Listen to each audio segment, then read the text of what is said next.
आप सभी देख रहे हैं नवीन स्टडी क्लासेज, जिसका आज का टॉपिक है दिल्ली सल्तनत के अंतर्गत दिल्ली का तीसरा राजवंश तुगलक वंश, जो 1320 ईस्वी से शुरू होकर 1413 ईस्वी लगभग 94 बरस चलता है। यहाँ से क्वेश्चन बनता है कि दिल्ली सल्तनत के में सबसे ज्यादा लंबा समय तक शासन करने वाला कौन सा वंश था, तो तुगलक वंश होगा, है ना। इसका संस्थापक गयासुद्दीन तुगलक उर्फ गाजी मल्लिक 1320 में शुरू करता है, जो 1325 5 वर्ष तक शासन करता है। गयासुद्दीन तुगलक आरंभ में खिलजी वंश के अंतर्गत ही दीपालपुर का सूबेदार रहता है। जब वह दीपालपुर का सूबेदार रहता है तो उसके सूबेदारी में लगभग 29 बार मंगोलों का आक्रमण होता है और कई बार वो मंगोलों को पराजित भी कर देता है। इसी कारण उसे मल्लिक उल गाजी की उपाधि मिलता है। जब वो 1320 ईस्वी में दिल्ली का शासन संभालता है तो पिछले क्लास में आपने पढ़ा होगा, अलाउद्दीन खिलजी जो खालसा जो सुल्तान की भूमि थी अमीर सामंतों से छीन लिया था, उसको गयासुद्दीन तुगलक ने वापस अमीर सामंतों को पुनः लौटा देता है। इसने सिंचाई के लिए कुएं एवं नहरों का निर्माण करवाया। संभवतः सल्तनत काल का पहला सुल्तान था जो छोटे स्तर पर नहरों का निर्माण करवाया था। गयासुद्दीन तुगलक दिल्ली के समीप स्थित पथरीली पहाड़ियों पर तुगलकाबाद नाम का एक नया नगर स्थापित करता है, जो रोमन शैली में निर्मित था। यहीं पर एक दुर्ग का भी निर्माण करवाया, जिसे 56 कोट दुर्ग कहते हैं। अगर यहाँ से क्वेश्चन आता है कि 56 कोट दुर्ग किसने निर्माण करवाया था और कहाँ है, तो गयासुद्दीन तुगलक ने करवाया था और ये दिल्ली में है ना। सूबेदार के रूप में सर्वाधिक लगभग 29 बार मंगोलों का आक्रमण झेलने वाला गयासुद्दीन तुगलक था। यहाँ पर कंफ्यूज नहीं होना है। अगर क्वेश्चन आता है कि सुल्तान के रूप में सर्वाधिक मंगोलों का आक्रमण किसके समय हुआ, तो अलाउद्दीन खिलजी। और अगर सूबेदार के रूप में सर्वाधिक मंगोलों का आक्रमण किसके समय हुआ, तो गयासुद्दीन तुगलक उर्फ गाजी मल्लिक के समय, है ना। गयासुद्दीन तुगलक ने पहला अभियान 1323 ईस्वी के आसपास दक्षिण भारत, जो आज का तेलंगाना क्षेत्र है, अपने पुत्र जौना खां के नेतृत्व में करता है। जौना खां ने तेलंगाना जीतकर उसका नाम सुल्तानपुर रख दिया था। इसी विजय के बाद जौना खां को मोहम्मद बिन तुगलक की उपाधि मिलता है। 1324 में गयासुद्दीन तुगलक बंगाल बिहार के अभियान पर निकलता है। यहाँ पर एक रोचक कहानी है। उस समय दिल्ली में सूफी संत निजामुद्दीन औलिया का व्यापक प्रभाव था, अतः एमबीटी उनका शिष्य बन गया था।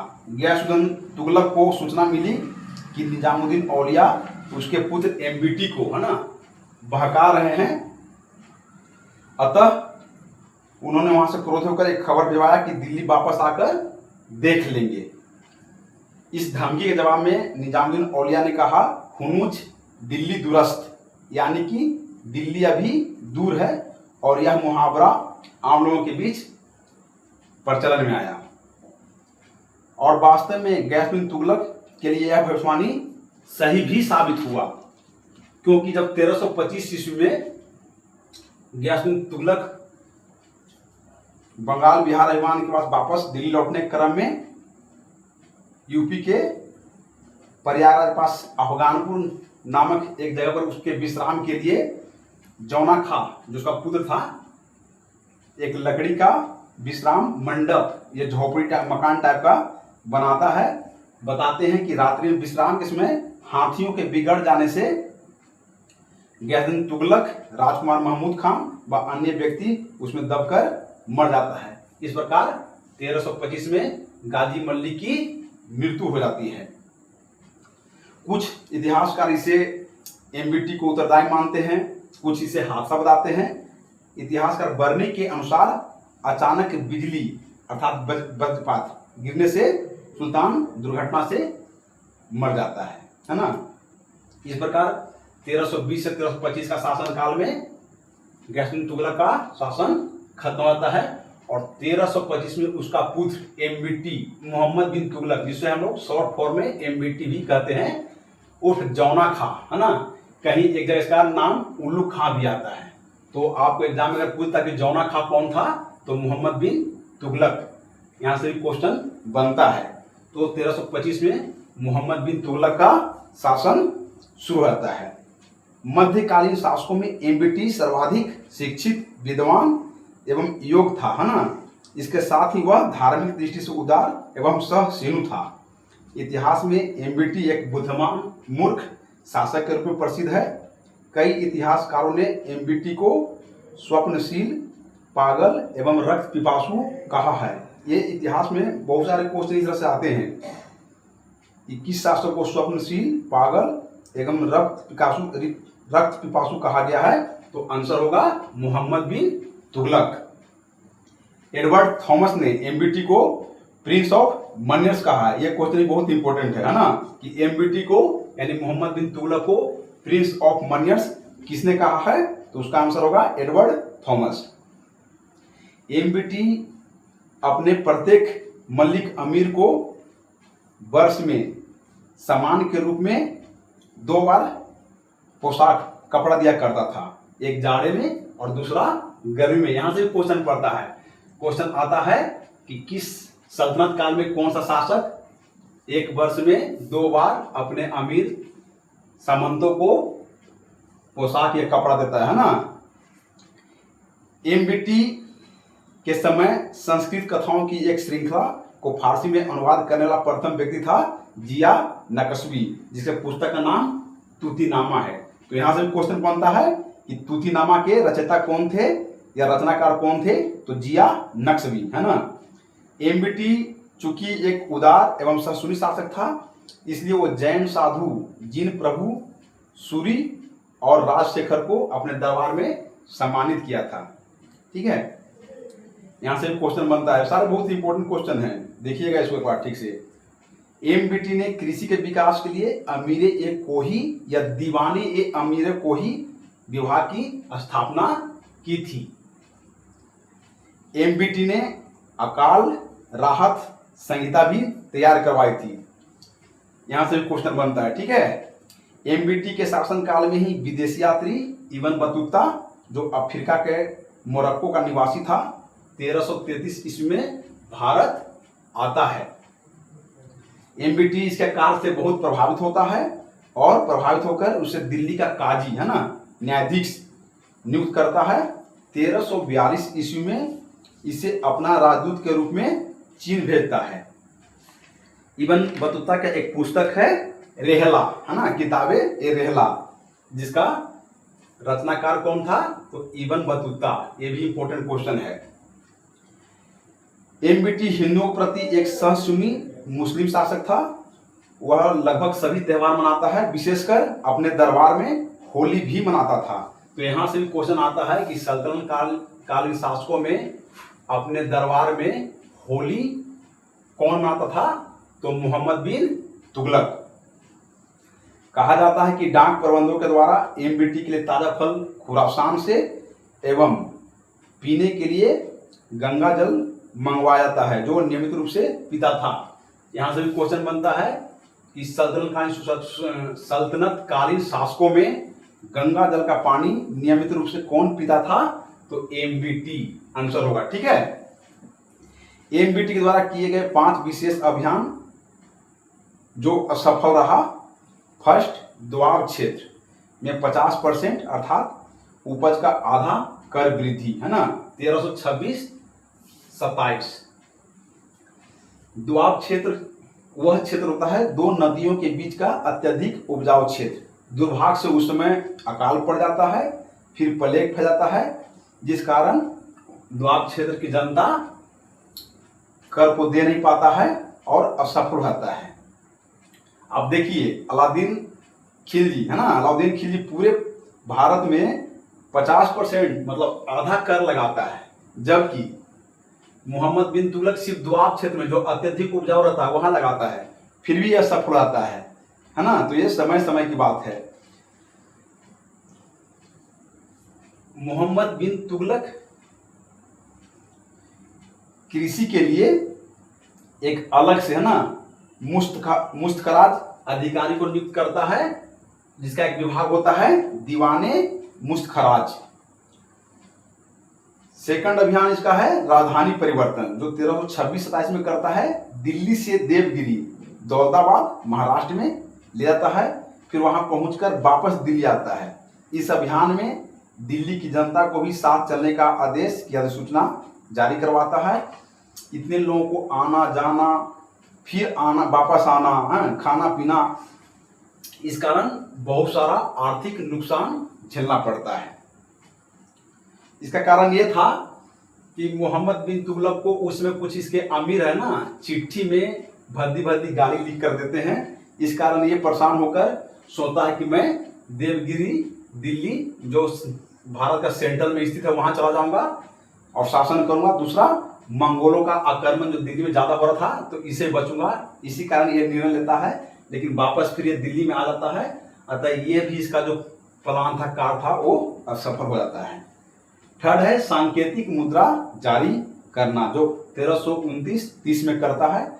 वर्तमान में जो हम लोग नोट यूज कर रहे हैं ये एक सांकेतिक मुद्रा है ना।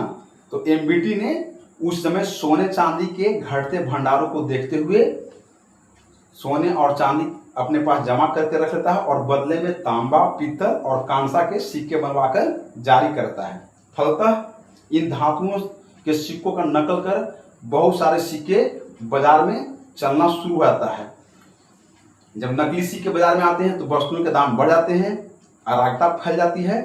अतः मोहम्मद बिन तुगलक वापस जो सिक्का जारी करता है उसको जमा करने के लिए आदेश पारित करता है। तो जितना वो सिक्का इशू किया था, है ना, जारी किया था, उससे बहुत ज्यादा मात्रा में सिक्का आ जाते हैं, क्योंकि नकली सिक्के बाजार में बहुत सारे आ गए थे। अतः अराजकता फैल जाती है। इस कारण उसका ये जो प्लान था सांकेतिक मुद्रा का, वो भी असफल हो जाता है। नोट आपको बता दूं कि सर्वप्रथम सांकेतिक मुद्रा का सर्वप्रथम प्रचलन चीन में हुआ था। यहाँ से क्वेश्चन आता है कि सल्तनत कालीन शासकों में किस शासक ने सांकेतिक मुद्रा जारी किया था, तो आंसर होगा मोहम्मद बिन तुगलक। चौथा इसका जो अभियान रहता था खुरासान मध्य एशिया, है ना, आज का मध्य एशिया का अभियान 1336 ईस्वी में मंगोलों के खिलाफ यह सैन्य अभियान था।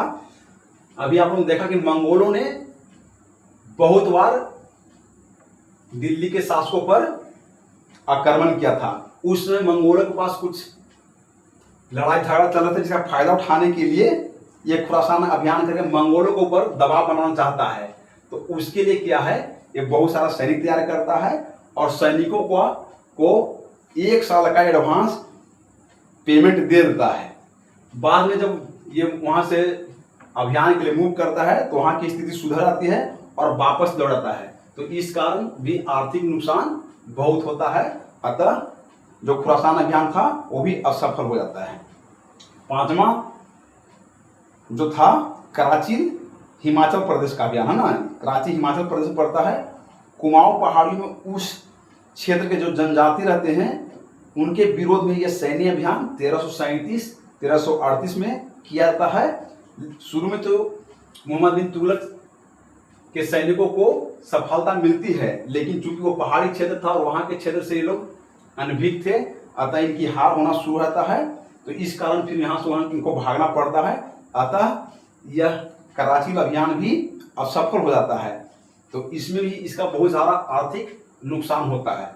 इस तरह से 5 जो विशेष अभियान मोहम्मद बिन तुगलक ने चलाया था वो लगभग सभी असफल रहते हैं। इसका प्रभाव यह पड़ता है कि इतने भारी मात्रा में आर्थिक नुकसान और समय की बर्बादी होने से उस समय जो दक्षिण भारत के जो राज्य थे वो 2 राज्य स्वतंत्र रूप से उदय हो जाता है। फर्स्ट 1336 में हिंदू राज्य विजयनगर जो हरिहर एवं बुक्का भाइयों द्वारा स्थापित किया गया था, और 1347 में मुस्लिम राज्य बहमनी जिसका संस्थापक हसन गंगू था। इस तरह से इसका साम्राज्य दक्षिण भारत में सिकुड़कर छोटा हो जाता है ना।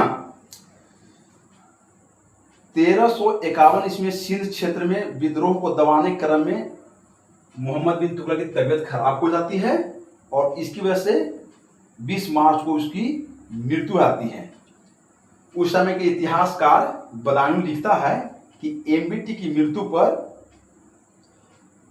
अंततः लोगों को उससे मुक्ति मिली और उसे लोगों से, है ना। तो इस प्रकार 1325 से लेकर 1351 तक जो शासन काल होता है वो मोहम्मद बिन तुगलक का होता है। 1351 में उसकी मृत्यु के बाद मोहम्मद बिन तुगलक का भाई फिरोज शाह तुगलक, शॉर्ट फॉर्म इसको एफएसटी भी बोल सकते हैं ना, 1351 में अपना राज्याभिषेक करवाता है और यह दिल्ली का शासक बन जाता है। यहाँ से एक क्वेश्चन यह बनता है कि दिल्ली सल्तनत काल में, सल्तनतकालीन शासकों में कौन ऐसा शासक था जो अपना 2 बार राज्याभिषेक करवाता है? तो उसका आंसर क्या होगा? फिरोज शाह तुगलक। क्यों?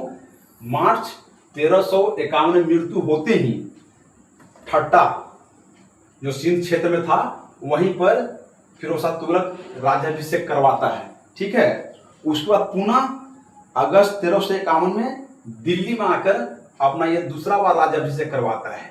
तो फिरोज शाह तुगलक 1351 में दिल्ली का शासक बन जाता है। एफएसटी के ऊपर उलेमाओं जो मुस्लिम धर्मगुरु होते हैं उनका विशेष प्रभाव था। फलतः इसने इस्लाम राज्य की स्थापना की। सल्तनत काल में पूरी तरह से इस्लामिक मान्यता पर आधारित सत्ता की स्थापना करने वाला शासक एफएसटी या फिरोज शाह तुगलक था, है ना। एफएसटी ने हिंदुओं को जीविका कर संबोधित किया। ब्राह्मणों पर पहली बार, है ना, प्रथम बार जजिया कर लगाने वाला पहला मुसलमान शासक कौन था?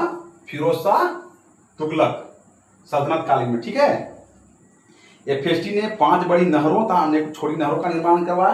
तो यहां से क्वेश्चन बनता है कि बड़ी बड़ी नहरों को सल्तनत काल में किस शासक ने निर्माण करवाया? तो फिरोज शाह तुगलक होगा। अच्छा, इसने जब बड़ी नहरों का निर्माण करवाया तो जनता को इससे फायदा हुआ। सिंचाई के कारण फसल अच्छी होने लगा और बताते हैं कि इसके शासन में अकाल, इसके 40 वर्ष के शासन में कभी अकाल नहीं पड़ा था। तो इसने एक जनता पर एक नया सिंचाई कर, जिसको हक के सर्व कहते हैं, लगाया, जो उपज का 1/10 था ना, 10वां भाग ये हक के सर्व सिंचाई कर के रूप में जनता से लेता था। एफएसटी ने लगभग 300 शहरों का निर्माण या नामकरण करवाया, है ना, नया नाम चेंज करवाया इसने। इसमें प्रमुख थे हिसार, फतेहाबाद, फिरोजपुर, फिरोजाबाद और जौनपुर, है ना। जौनपुर जो यूपी में है, ठीक है। ये जौनपुर इसने अपने चचेरे भाई जौना खा, है ना, जो एमबीटी था ना, जौना खा, उसके नाम से जौनपुर का नामकरण किया था। दिल्ली में फिरोज शाह कोटला दुर्ग का निर्माण भी फिरोज शाह तुगलक ने ही करवाया था। सल्तनत कालीन सुल्तानों के शासन काल में सबसे अधिक दासों की संख्या लगभग 1,80,000 फिरोज शाह तुगलक के शासन में था, है ना।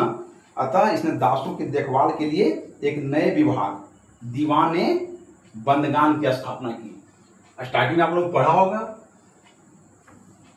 कि जो दास खरीदते थे उसको सैनिक कार्यों में लगाते थे और उनको फारसी में क्या बोलते थे? बंदगान, है ना। तो दासों की देखभाल के लिए जो नया विभाग था उसका क्या नाम था? दीवाने ये बंदगान। ये क्वेश्चन भी बहुत इंपॉर्टेंट है ना, ध्यान रखिएगा इसका।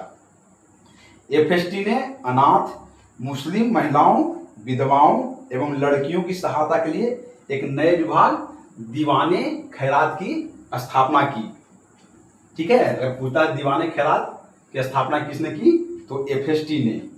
एफएसटी ने खैराती अर्थात मुफ्त अस्पताल का निर्माण कराया, जिसमें इलाज हो सके उसे दारुल सफा कहते थे ना।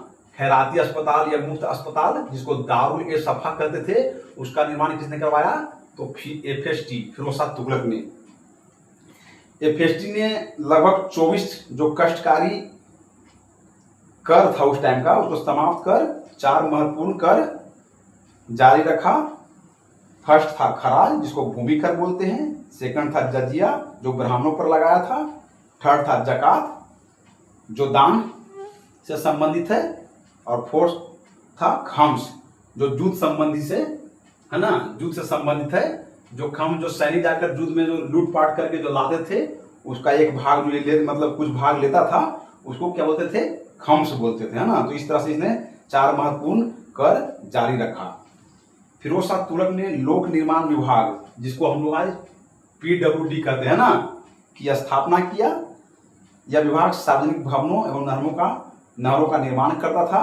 तो यहाँ से भी क्वेश्चन बनता है कि सल्तनतकालीन शासकों में लोक निर्माण विभाग की स्थापना किसने की थी? तो फिरोज शाह तुगलक ने, है ना।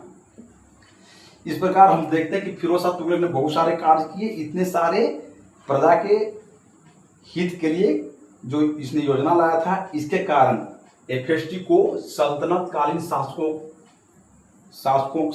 शासकों में इसको क्या, अकबर, है ना, सल्तनतकालीन शासक के रूप में, अकबर के रूप में इसको दर्जा प्राप्त है। और कल्याणकारी शासक के रूप में अगर क्वेश्चन आता है कि सल्तनतकालीन शासक में अकबर किसे कहा जाता है, तो आंसर होगा फिरोज शाह तुगलक। फिरोज शाह तुगलक ने एकता प्रथा को दोबारा शुरुआत की, अर्थात उसको वंशानुगत बनाया। अगर क्वेश्चन आता है कि एकता प्रथा को वंशानुगत किसने बनाया, तो फिरोज शाह तुगलक। एकता प्रथा आप लोगों ने पढ़ा होगा, इल्तुतमिश के समय लाया गया था, जो नगद वेतन के बदले भूमि का टुकड़ा या उसका राजस्व दिया जाता था, है ना। इसको दास वंश के शासक किसने, इल्तुतमिश ने शुरू किया था, और बाद में अलाउद्दीन खिलजी ने इसको बंद कर दिया था। FST ने इसको दोबारा शुरू करके वंशानुगत, है ना, अगर किसी का पिता की मृत्यु था तो ये उसका पुत्र, जो सैनिक चाहे अधिकारी रहते हैं, तो उसको ये एकता प्रथा का व्यवस्था मिलता रहेगा, है ना। तो यहाँ से क्वेश्चन आता है।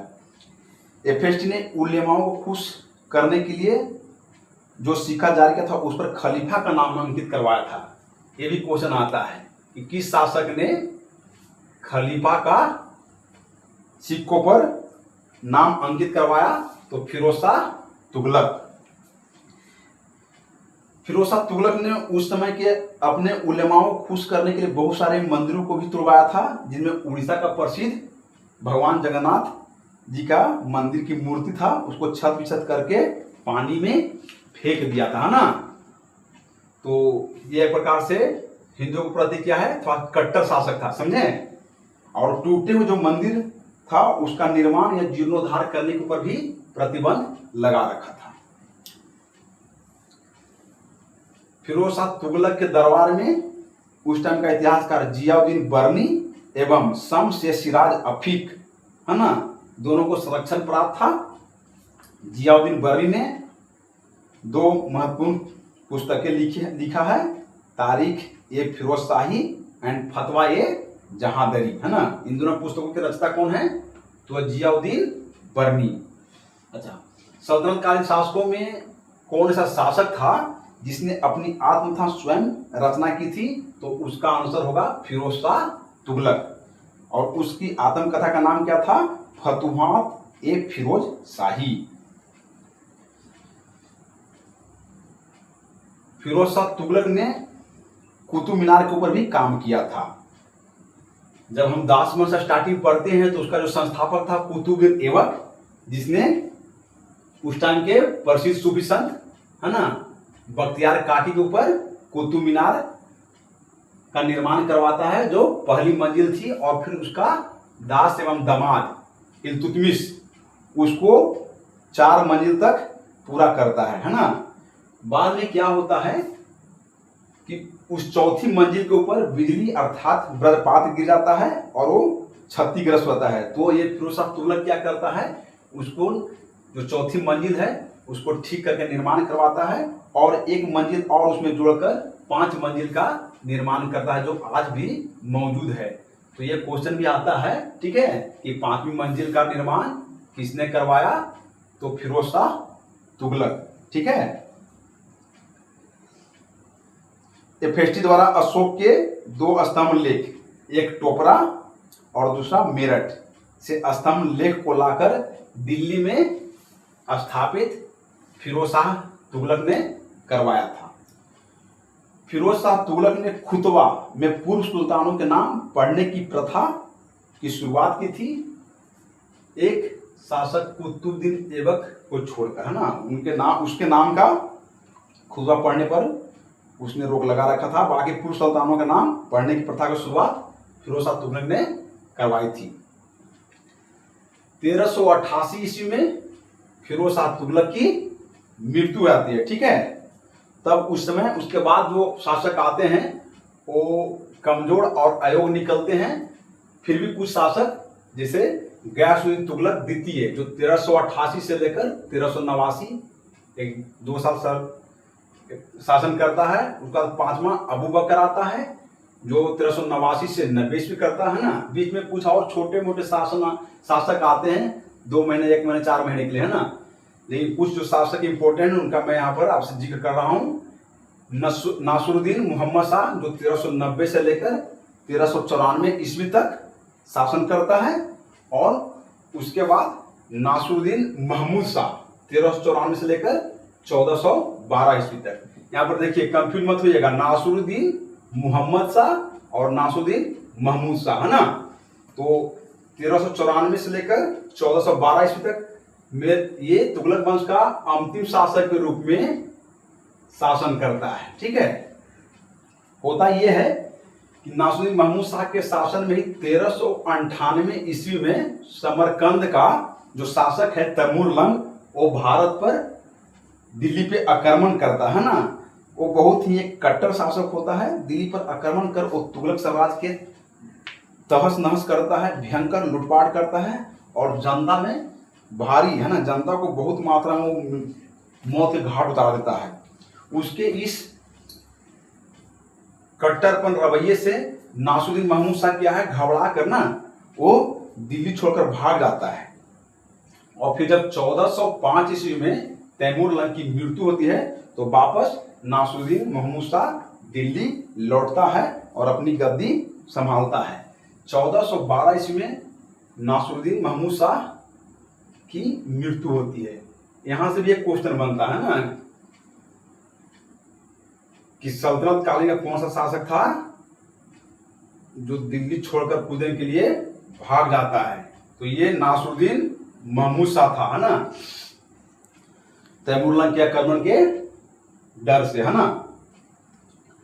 1413 ईस्वी के आसपास दौलत खां लोधी जो एक अफगान सरदार था और ये उस टाइम का सर्वोच्च सरदारों में सबसे हेड, है ना, था। तो सभी सरदार जो रहते हैं सब सम्मति से दौलत खां लोधी को दिल्ली की गद्दी पर कुछ समय के लिए नियुक्त करता है। और दौलत खां लोधी 1413 ईस्वी से 1484 तक शासन को संभालता है। यह एक अफगान सरदार था। यहां से क्वेश्चन बनता है कि तुगलक वंश के पतन एंड सैयद वंश के उदय के बीच दिल्ली की गद्दी पर बैठने वाला वह कौन सा अफगान शासक या सुल्तान था। तो उनका आंसर होगा दौलत खां लोधी।